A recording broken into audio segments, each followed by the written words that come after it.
اس وقت آپ نے جب توحید کا اعلان کیا تو وہی تعریفیں کرنے والے آپ کے اوپر پتھر برسانے لگے، یہاں تک کہ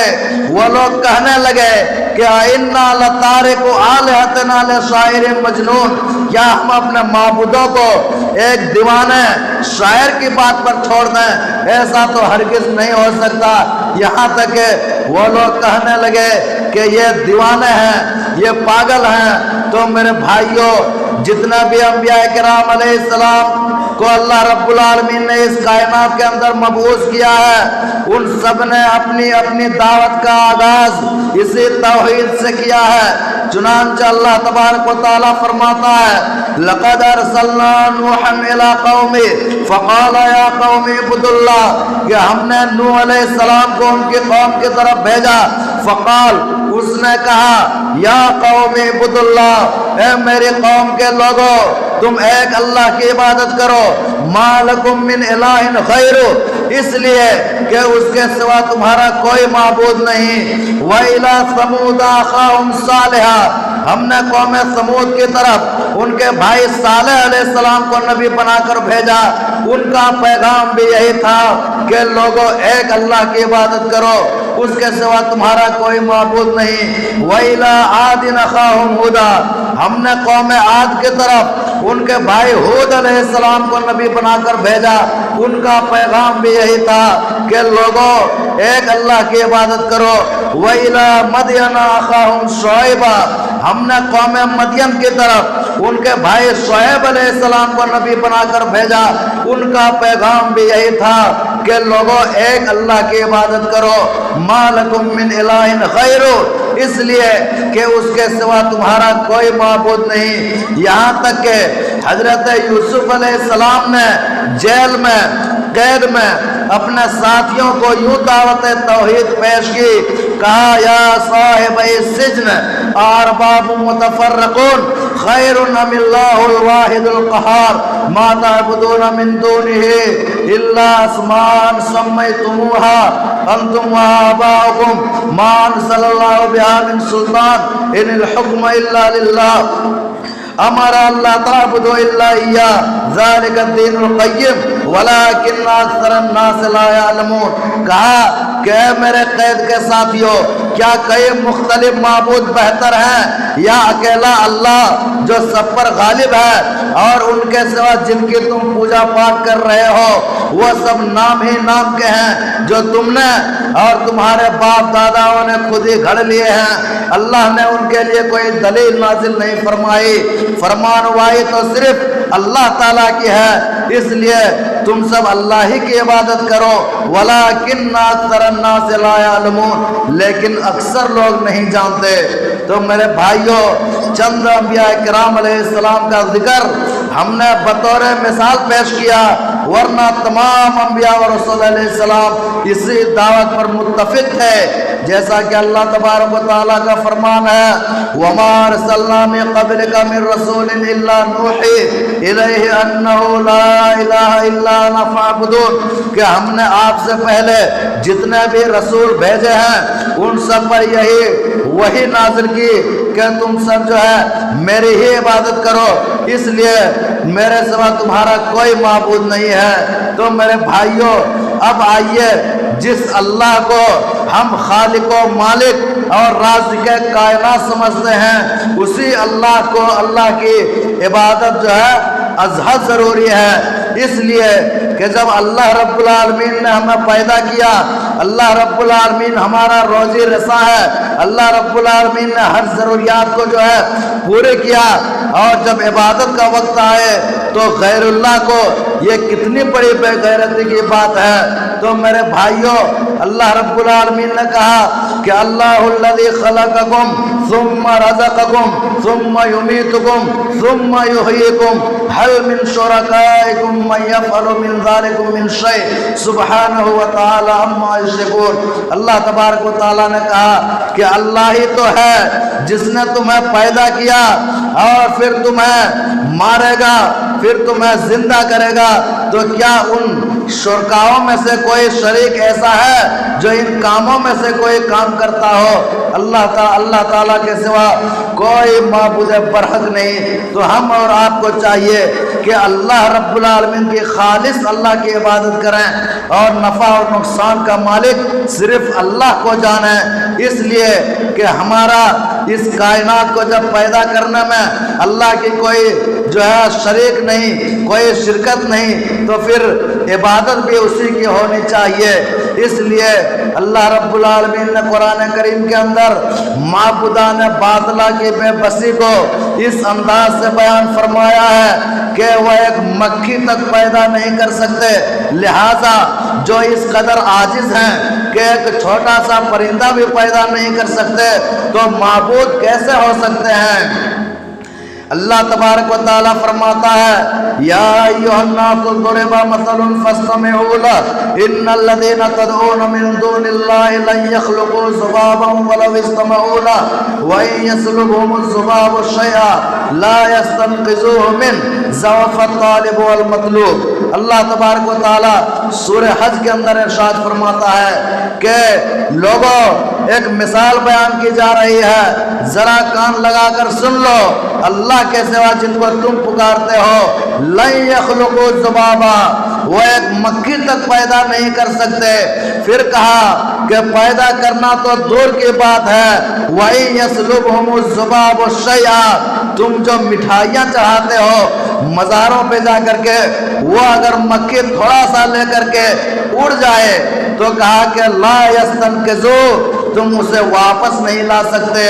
ضعف الطالب والمطلوب، بڑا کمزور ہے مانگنے والا اور جس سے مانگا جا رہا ہے وہ بھی کمزور ہے۔ اب آئیے غوث اعظم، غوث کا معنی ہوتا ہے مدد کرنے والا، اعظم کا معنی بڑا، تو غوث اعظم یعنی سب سے بڑا مددگار اور مشکلات کو ٹالنے والا اکیلا اللہ تعالیٰ ہے۔ اللہ تبارک و تعالیٰ فرماتا ہے قُلْ مَن يُنَجِّيكُم مِّن ظُلُمَاتِ الْبَرِّ وَالْبَحْرِ تَدْعُونَهُ مِن دُونِ اللَّهِ، کہا کہ کون ہے جو بحر و بر کی تاریکیوں میں تمہیں نجات دیتا ہے، جن کو تم عاجزی سے اور چپکے چپکے پکارتے ہو، اگر تمہیں نجات دے دیا تو تم ضرور شکر ادا کرنے والوں میں سے ہوں گے۔ کہہ دو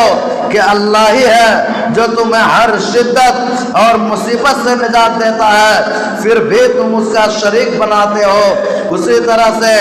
کہا کہ اَمَّن يُجِيبُ الْمُضْطَرَّ إِذَا دَعَاهُ وَيَكْشِفُ السُّوءَ وَيَجْعَلُكُمْ خُلَفَاءَ الْأَرْضِ أَإِلَٰهٌ مَّعَ اللَّهِ قَلِيلًا مَّا تَذَكَّرُونَ، کہا کہ بھلا کون ہے جو لاچار کی فریاد رسی کرتا ہے، جب وہ اسے پکارتا ہے تو اس کی تکلیف کو دور کرتا ہے؟ کون تمہیں زمین کا جانشین بناتا ہے؟ اَإِلَٰهٌ مَّعَ اللَّهِ، کیا اللہ کے ساتھ کوئی اور معبود ہے؟ قَلِيلًا مَّا تَذَكَّرُونَ، تم کم ہی نصیحت حاصل کرتے ہو۔ یہی وجہ ہے کہ تمام انبیاء کرام علیہ السلام نے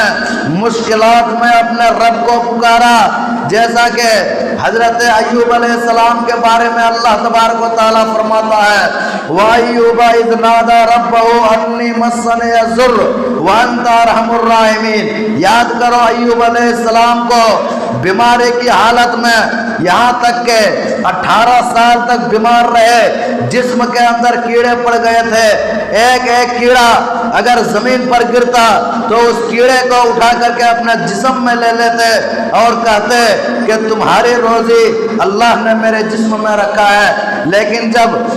تب تک حرف شکایت نہیں لایا، تب تک شکایت نہیں کیا اللہ سے کہ اللہ ہم کو جو ہے بیمار کر دیا ہے، جب حد سے زیادہ جو ہے درد پڑنے لگا تو اللہ رب العالمین سے کہا انی مسنی الضر وانت ارحم الراحمین، کہ میرے پروردگارا مجھے بیماری لگ گئی ہے، تو سب سے بڑھ کر رحم کرنے والا ہے۔ تو اللہ رب العالمین نے انہیں شفا دی۔ اسی طریقے سے جو حضرت یونس علیہ السلام مچھلی کے پیٹ میں تاریکیوں میں